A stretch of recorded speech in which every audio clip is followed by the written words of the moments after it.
Tanis.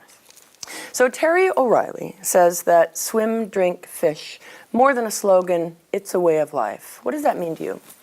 Swim, drink, fish, yeah, it's definitely more than a slogan.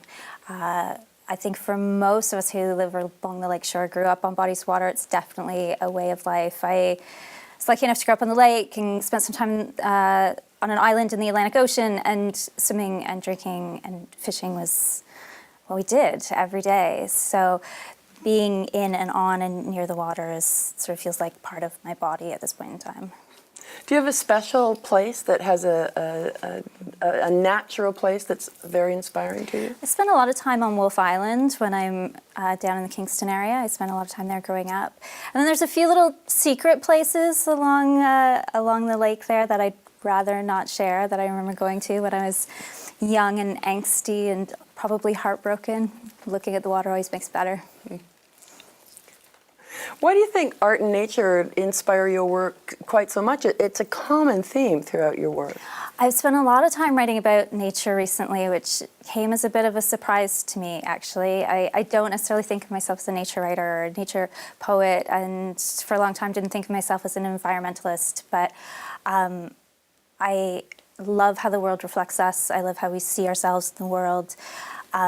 What we do to the world has impacts on us, and you can see it in the water more than anywhere else, probably. And getting involved with Waterkeeper, which is such an eminently rational and reasonable organization, sort of fit my approach to environmentalism and activism. Do you think you want to see the world from the top of a mountain now?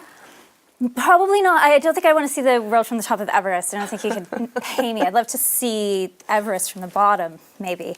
But a mountain, absolutely, one of them. Probably not that one, though.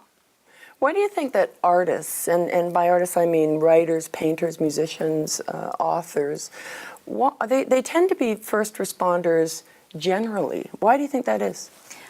I'm not sure why artists are first responders to things. We tend to think of artists as active and engaged in the world, and I guess they are, for better or worse sometimes, but I think they pay attention. I think they notice things, hopefully, before other people do, and that's part of their job, is to point them out to people, whether it's to point out something good or bad and draw attention to details that people might not see.